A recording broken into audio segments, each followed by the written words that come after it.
শুভ সকাল বন্ধুরা, কেমন আছো তোমরা সবাই? আশা করছি যে যেখানেই আছো ভালো আছো এবং সুস্থ আছো। আমিও ভালো আছি। আমি অনিশা ব্লগে জানাই অনেক অনেক ওয়েলকাম। তো আজকে কিন্তু বার ওই বুধবার, আর এখন কিন্তু ঘড়ির কাঁটাতে সময় হয়েছে সকাল 7:30। সকালে উঠে বাসি কাজবাজ ছেড়ে নিয়ে এই যে জামা কাপড় ছেড়ে চলে এসেছি। বাসি জামা কাপড় ছেড়ে একটু নিজেকে ফ্রেশ করে নিলাম। তোমার এখানে একটু চুলটা ঠিক করে বেঁধে নিলাম। তারপরে কিন্তু কাজে যাব, মানে কাজে হাত লাগাবো। বাবানের খাবার দাবার বানাতে হবে, আরও কিন্তু অনেক কাজ আছে। তো চলো, এখানে চলে এসেছি। দেখো এই যে কতগুলো খাবার নিয়ে এসছে বাবানের পাপা। মানে দোকানে ছিল, দোকান থেকে আমাদের দোকান আছে যেহেতু তোমরা সকলেই জানো, যারা যারা আমার ভিডিও দেখে থাকো তারা তো জানোই আমাদের দোকান আছে। তো দোকানের থেকেই না এই টোস্টটা নিয়ে আসা। আর এই যে বাবানের পাপা বাবানের জন্য কর্নফ্লেক্সটা নিয়ে এসছে। মানে ওর কর্নফ্লেক্সটা অনেক দিন হয়েছে, শেষ হয়ে গেছে, আর আনা হচ্ছিল না, তাই কিন্তু নিয়ে এসছে। আর বড় প্যাকেটই নিয়ে এসছে বাবানের পাপা।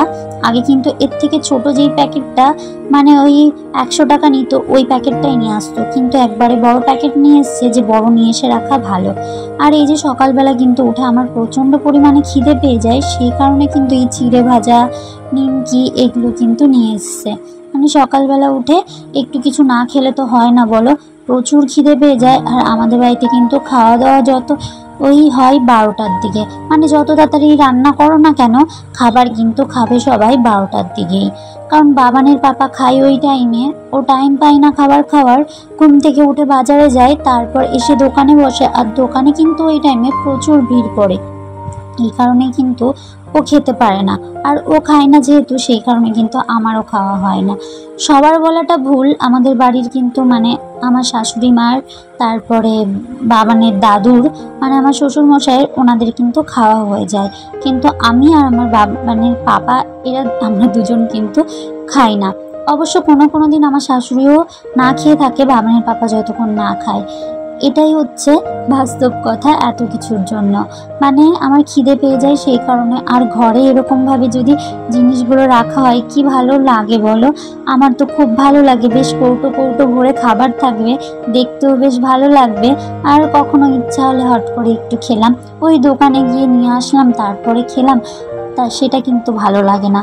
আর আমার যেহেতু দোকান আছে, আমাদের যেহেতু দোকান আছে, আমার ঘরে না ওই চাল ডাল চিনি বলো সব কিছু কিন্তু ওইভাবে গুছিয়ে রাখতে পারি না, মানে কৌটো ভরে ভরে রাখতে পারি না। যখন যেটা প্রয়োজন পড়ে তখন কিন্তু সেটা দোকানে গিয়ে নিয়ে আসা হয়, সেই কারণে কিন্তু আর ওই কৌটো ভরে ভরে রাখা হয় না। খাবারগুলো কিন্তু ভরে খাবারের জায়গায়, মানে যেখানে আমি রাখি এখানে রেখে দিলাম। আর আমার যেহেতু কোনো ওয়ার্ড্রপ বা মিট কেস নেই, সেই কারণে কিন্তু আমি এই যে শোকেসের ভেতরে না ভরে রাখি এগুলো। এই বড় কৌটোটা যেহেতু আমার ওই র্যাকটার উপর ধরে না, সেই কারণে এখানে রাখলাম। আর যেগুলো ছোট ছোট ডিব্বা, ওগুলো কিন্তু র্যাকটার উপরেই রেখেছি। তারপর এই যে জামা কাপড় ছিল কিছু কালকের কাচা, সেই জামা কাপড়গুলো কিন্তু শোকাচ্ছিল না। এই যে বুঝতেই তো পারছো বর্ষাকাল, আর বর্ষাকালে তো 2-3 দিনের ধরে জামা কাপড় শুকাতে হচ্ছে, সেই কারণে কিন্তু আর জামা কাপড় শুকিয়ে উঠতে পারছি না, 2-3 দিন করেই কিন্তু মেলে দিতে হচ্ছে। কালকে ওই যে কিছুটা শুকিয়েছিল আর ঘরে রেখে দিয়েছিলাম, সেই ঘরে সেইগুলোই কিন্তু নিয়ে এসে এখানে মেলে দিচ্ছি। আর আমার বাবান দেখো কি করছে, আমার বাবানও আমার সঙ্গে এসছে, আমার ওই ব্লাউজটা নিয়ে কিন্তু ঘোরাঘুরি করছিল। তো চলো যাওয়া যাক ওই পাশের ঘরে। এই যে এখানে এসে দেখি এই যে এই দুষ্টুটা এই আমার ট্রাইপডটা নিয়ে এরকমভাবে খেলা করছে। আর আমি এই যে এখানে জামা কাপড়গুলো রাখলাম, রাখার পর দেখো কি দারুণ পেয়ারা ধরেছে পেয়ারা গাছটায়। চলো তোমাদের পেয়ারাগুলো দেখাই, কি সুন্দর সুন্দর পেয়ারা ধরেছে। আমাদের কপালে আর জুটছে কই, ওই কিন্তু হনুমান, তারপর তোমার পাখিরাই এসে কিন্তু পেয়ারাগুলো খেয়ে নিচ্ছে। আর এই পাশে যেই ঘরটা হচ্ছিল তোমাদের আগের ভিডিওতে দেখিয়েছি কতটা হয়ে গেছে দেখো, ছাদ ঢালাই হবে, তাই কিন্তু এই যে সেন্টারিংয়ের কাজগুলোও হয়ে গেছে।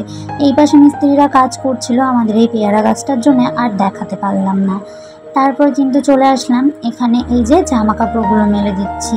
ওই পাশের ছাদে কিছু জামা কাপড় মেলেছি, আর এই পাশের ছাদেও কিছু এই যে বালিশের কভারগুলো ছিল সেগুলো কিন্তু মেলে দিলাম। বেডশিটটা কিন্তু কালকেই শুকিয়ে গেছিল, কিন্তু এই কভারগুলো না শোকায়নি। আর কি জানো তো, আমি না কয়েকটা ওই নীলকণ্ঠ ফুলের বীজ দিয়েছিলাম, মানে পাতও দিয়েছিলাম, তার থেকে চারা বেরিয়েছে, চলো তোমাদের দেখাই। এই দেখো কি সুন্দর লাগছে বলো তো, প্রত্যেকটা বীজ থেকে কিন্তু চারা বেরিয়েছে। আমার যে এত ভালো লাগছে বলে বোঝাতে পারবো না। তারপর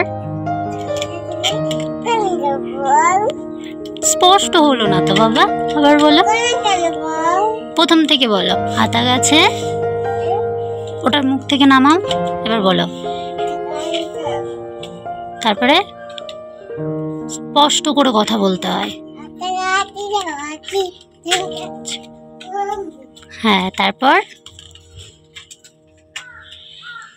আর আমার বাবান কিন্তু ওখানে একা একাই দেখলাম ছড়া বলছিল, তাই একটু ভিডিও করলাম আর আমি বললাম একটু বলতে। তারপর কিন্তু ওই যে আমি কিন্তু ওর উপর কোনো প্রেশার ক্রিয়েট করি না, ও যখন যেটা বলে ওইটাই আমি একটু শুনি। বা আমি কিন্তু ওকে যখন খাওয়াই বা ঘুম পাড়াই তখন কিন্তু এই ছড়াগুলো বলে বলে ঘুম পাড়াই, বা তোমার এই ছড়াগুলো শুনিয়ে শুনিয়ে মজার ছলে ওকে খাওয়াই। তো দেখলাম ভালোই ওর একটু মুখস্থ হয়েছে, একা একাই বেশ বলতে পারে জানো তো। তারপর আসলাম এই রান্নাঘরে ওর খাবারটা করতে। এই যে একটু কেলগস ভিজিয়ে দিলাম দুধ দিয়ে, আর একটু মধুও দিয়ে দিলাম। আর এই দুধটা না অনেকটা জাল দেওয়ার কারণে, বারবার ঝাল দেওয়ার কারণে সর হয়ে গেছিলো, সেটা দিয়ে একটু ভিজিয়ে দিলাম। আর এর মধ্যে কিন্তু গেছে ওই যে হনুমান তাড়াতে। হনুমানের এত উৎপাত হয়েছে বলার মতো না। গাছে অনেকগুলো আম হয়েছে, আগের ভিডিওতে তোমাদের দেখিয়েছি যে কেমন মুকুল এসেছিলো বলো, আমের গুটিও ধরেছিল। আর আমগুলো কিন্তু বেশ বড় হয়েছে, সেই আমগুলোর লোভেই কিন্তু বারবার হনুমান আসছে। আর তার ভেতর বাবান আর বাবানের দাদু গেছে ওপরে ওই হনুমানগুলোকে তাড়া করতে। যেহেতু আম ফেলে দিচ্ছে, নষ্ট করছে, তাই কিন্তু গেছে ওপরে হনুমানগুলোকে তাড়াতে। আর আমি কিন্তু সেই ফাঁকে চলে আসলাম, বিছানাটা আগে তুলে নিচ্ছি, বিছানাটা আগে গুছিয়ে নিচ্ছি। আর ও আসলেই নিচে আসলে পরেই কিন্তু ওকে একটু খাওয়াবো। আর জানো তো এই হনুমানগুলো না আমাদের দোকানেও খুব উৎপাত করে। একদিন তো আমি দোকানে বসেছিলাম, দোকান থেকে একটা লাড্ডুর কৌটো নিয়ে দৌড়ে চলে গেছে। আমি পুরো ভয় পেয়ে গেছিলাম, আমি একা একা ছিলাম দোকানে। তবে একজনকে বলেছিলাম একটু তাড়া করতে, ও তাড়া করেও কিন্তু আর হনুমানটাকে মানে ওদের হাত থেকে লাড্ডুর কৌটোটা আর আনতে পারিনি। আমি বললাম ছাড়ো, ছেড়ে দাও, ও যা করে করুক, আর এখন এনেও কোনো লাভ নেই। আর ওরা খুলতে পারে না জানো তো, কৌটোগুলো নিয়ে যায়, খুলতে পারে না, খালি খালি নষ্ট করে ফেলে দেয়। এগুলোতে কষ্ট হয়, যদি খেয়ে নেয় তাতেও কোনো ব্যাপার না, কিন্তু নষ্ট করলেই ভীষণ কষ্ট হয়। আর যেহেতু দোকানের জিনিস, দোকানে কিন্তু অনেক কাস্টমার সেদিন এসে ফিরে গেছিলো। আর আমি এখানে এই যে বিছনাটা তুলে নিয়ে কিন্তু এই বিছনাটা একটু ঝেড়েও নিয়েছি। ঝেড়ে নেওয়ার পর যেহেতু এই যে খাটের সাইড দিয়ে ধুলো টুলো যায় না, এই কারণে কিন্তু এইভাবে মুছে নিচ্ছি। আমি প্রায় দিনই চেষ্টা করে থাকি এইভাবে একটা শুকনো কাপড় দিয়ে খাটটাকে মুছে রাখা। তারপর কিন্তু এখানে চলে এসেছি, এই শোকেসটাও মুছে নিচ্ছি। এখন ডিপ ক্লিনিং করার মতন কোনো কিছু নেই, মানে হালকা কাপড় দিয়ে শুধু সামনেটা একটু ভালো করে আয়না কাঁচ এগুলো যে হালকা হালকা ধুলো জমে থাকে না। আর জানো তো আমি এই শোকেসের যে জায়গাটা মুছছি, এই জায়গাটা না প্রতিদিনই আমি মুছি, তারপরেও যে কেন ধুলো জমে থাকে আমি বুঝি না। আমি যখনই মুছি তখনই দেখি ধুলো হয়ে আছে, প্রতিদিনই আমি মুছি। আমি যখন ঘর মুছি তখনই কিন্তু ভেজা কাপড়টা দিয়ে আমি একবার মুছে নিই, তারপরেও এখানে কিন্তু জমে থাকে। এর ভেতর কিন্তু বাবানের পাপাও চলে এসছে, ও জামা কাপড়টা ছাড়বে আর আমাকে বললো ওপরে যাও ছাদে, ছেলের গায়ে কিন্তু হট করে যদি হনুমান লাফ দিয়ে পড়ে তখন কিন্তু বিপদ, ওপরে ছেলের কাছে যাও। সেটাই আমি চলে এসেছি ওপরে। এই দেখো এই হনুমানটা এমনভাবে দৌড়ে এসে আমি প্রচণ্ড ভয় পেয়ে গেছিলাম, তার জন্যেই কিন্তু ওকে একবারে নিচে নামিয়ে নিয়ে চলে এসেছি যে তোমার থাকতে হবে না, তুমি আসো তোমাকে খাইয়ে দিই, দাদু এখানে আছে, দাদু তাড়াবে। কিন্তু আজকে সারাটা দিন বিশ্বাস করো তোমরা, সারাটা দিনই ওই হনুমান তাড়াতে হয়েছে। মানে কোথাও কোনো ফল নেই তো, এই আম গাছে আমাদের যেহেতু 12 মাসি আম গাছে আম হয়েছে, আর এই পেয়ারা গাছটাতেও না মাঝে মধ্যে একটু জ্বালায়। আগের দিন দেখি পেয়ারা গাছের উপর এসে বসে রয়েছে। আমার বাবান কিন্তু এখানে আমাকে জিজ্ঞাসা করছে মা কোথায় হনুমান। তো কি বলবো ওকে বলুন, আমি এখানে ভয়েস ওভার দিচ্ছি, ও আমাকে এটা বলছে। আর কি বলুন তো, এই যে একটা আওয়াজ শুনতে পাচ্ছেন সেটা কিন্তু আসছে এই যে পাশের বাড়িতে দেখালাম না যে কাজ হচ্ছে, ওইখানেই কিন্তু এই আওয়াজটা আসছে টুকটাক। তো আপনারা প্লিজ একটু মানিয়ে নেবেন। আর এখানে দেখুন এই যে একটা বোলের ভেতরে না আমি মানি প্লান্ট গাছ লাগিয়েছি, আমার কিন্তু বেশ ভালো লাগছে। আমি কিন্তু মানি প্লান্টটা কালকেই লাগিয়েছি, আমার খুব ইচ্ছা ছিল একটা মানি প্লান্টের, সেটাই কিন্তু করতে পেরে বেশ ভালো লাগছে, মানে লাগাতে পেরে বেশ ভালো লাগছে। আরও ইচ্ছা আছে বড় বড় যে মানি প্লান্টগুলো হয় ওগুলো লাগাবো, দেখা যাক কবে সেটা পূর্ণ হয়। ছোট ছোট শখগুলো কিন্তু পূর্ণতা দিতে পারলে বেশ ভালো লাগে। আর এখানে কিন্তু এই যে ড্রেসিং টেবিলটা না মুছে নিচ্ছি। ড্রেসিং টেবিলটা আমি জানি না আমার এই কাঠটা কেমন, যে মাঝে মধ্যেই দেখি একটু না ওই সাদা সাদা মতন হয়ে যায়, যতই মুছি না কেন ততই যেন ওই সাদা সাদা মতন স্যাঁতস্যাঁতে ভাব হয়ে যায়, কেন কি জানি এটা হয়। তারপর কিন্তু বেশ ভালো করে এই ঘরটাও পরিষ্কার করে নিচ্ছি, মানে পরিষ্কার করে ঝাড় দিয়ে নিচ্ছি। আর আমার বাবান কিন্তু খেয়ে দিয়ে চলে গেছে ওই দোকানের দিকে, দোকানে দোলনা আছে, দোলনা বাঁধা হয়েছে, ওইখানেই কিন্তু খেলছে। আর এখানে কিন্তু বারান্দাটাও বেশ ভালো করে ঝাড় দিয়ে নিচ্ছে। আর এখানে কয়েকটা ওভেন দেখতে পাচ্ছেন, এই ওভেনগুলো কিন্তু আগের দিনে যে সোমবার ছিল সেই সোমবারে কিন্তু খিচুড়ি করার জন্য আমাদের এখান থেকে নিয়ে গেছিলো, মানে সব কিছুই নিয়ে গেছিলো, বাসনপত্র, গ্যাস, সেগুলো কিন্তু দিয়ে গেছে, তাই এখানে রয়েছে। মানে রাত্রিবেলায় দিয়ে গেছিলো, তাই কিন্তু আর দোকানে রাখা হয়নি, আমরা শুয়ে পড়েছি, তারপরে কিন্তু ওভেনগুলো দিয়ে গেছিলো।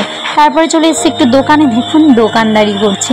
আমাদের যেহেতু দোকান আছে তাই কিন্তু ঘরও সামলাতে হয়, বাইরেও সামলাতে হয়।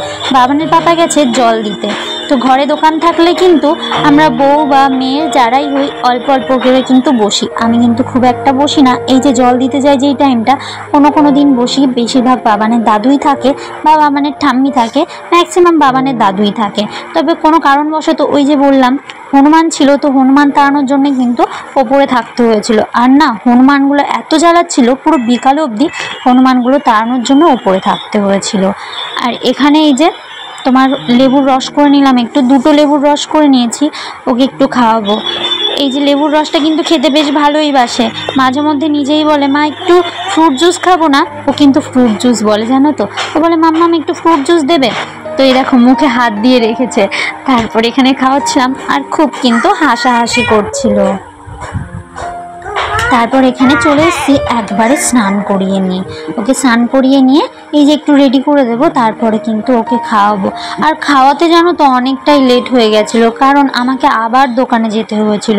আর এত গরম পড়েছিল, গরমের ভিতর বাবানের পাপা গেছিলো জল দিতে, বাবানের পাপারও শরীরটা দেখলাম খারাপ করছিল, প্রচণ্ড ঘেমে গেছিলো। আর এই রোদ্রের ভিতর যখন জল দিতে যায় না, আমাদের যেহেতু জলের ব্যবসাও আছে, তখন যখন ও জল দিতে যায় ওর কিন্তু প্রচুর কষ্ট হয়ে যায়। আমি বুঝতে পারি যে আমি ওই 20 লিটারের জার আমি নিজেই তুলতে পারি না, আর ওর ওই 20 লিটারের জার বারবার তুলে তুলে গাড়িতে নিয়ে বারবার জল দিতে যেতে হয়, বেশ কিন্তু কষ্টই হয়। আর এখানে কিন্তু ওই যে আমার মহারাজ একটু লিপস্টিক নিয়ে নষ্ট করছে, আজকে কিন্তু প্রথমবার এই জিনিসটা করলো। তারপর ওকে খাইয়ে দিয়েছি, খাওয়ানোর পর এখানে কিন্তু ওই যে ঘুমিয়েছে, আমিও কিন্তু একটু শুয়েছিলাম, ঘুমাতে আর পারিনি, এর ভিতর কয়েকজন এসেছিলো, বাবানের পাপাকে ডাকাডাকি করছিল। তো চলো একটু মর্টিনটা জ্বালিয়ে দিই, জানো তো মশা কামড়াচ্ছে, যেহেতু সন্ধ্যা লাগা লাগা ভাব হয়ে গেছে, মানে বিকাল হয়ে গেছে, সেই কারণে কিন্তু মশা লাগছে, তাই একটু ভাবলাম গুড নাইটটা অন করে দিই। তারপর কিন্তু এখানে যে জামা কাপড়গুলো শোকাতে দিয়েছিলাম সেগুলো কিন্তু এই যে নিয়ে এসেছি, নিয়ে এসে এখানে ভাঁজ করে নিচ্ছি। আর কি বলো তো, জামা কাপড়গুলো যখন ওপরে ছিল না, জামা কাপড়গুলো না এমনভাবে আমি পরি কি মরি করে তুলেছি, বৃষ্টি এমনভাবে এসছে মানে বলার মতন না, পুরো ভয় পেয়ে গেছিলাম বোধহয় জামা কাপড়গুলো সব ভিজে গেল রে, এই ভেবে কিন্তু ওপরে গেছি। ওপরে গিয়ে দেখি না আমার জামা কাপড় একটাও ভেজেনি, শুকনোই আছে। আর কি জানো তো, আমাকে একজন বারণ করেছিল এইভাবে কখনোই জামা কাপড় বা কোনো কাজই এইভাবে তাড়াহুড়ো করে করবে না, ধীরে সুস্থে করবে, কাজটা একটু লেটে হোক তাও ভালো, কিন্তু এইভাবে কোনো ক্ষতি হয়ে যেতে পারে বা তুমি পড়ে গিয়ে লাগতে পারে। তারপর এখানে এই যে বেডশিটটা বলেছিলাম শুকিয়ে গেছে, ওটা আগেই ভাঁজ করে রেখেছিলাম। আর এই যে পিলো কভারগুলো ছিল বা বালিশের কভারগুলো ছিল সেগুলো ভাঁজ করে জায়গায় রেখে দিলাম। আর এই যে একটা সায়া ছিল, ব্লাউজ ছিল, সেগুলোও জায়গায় রেখে দিলাম। আজকের ভিডিওটা এখানেই শেষ করছি, আবারও দেখা হবে নতুন একটা ভিডিওর সঙ্গে।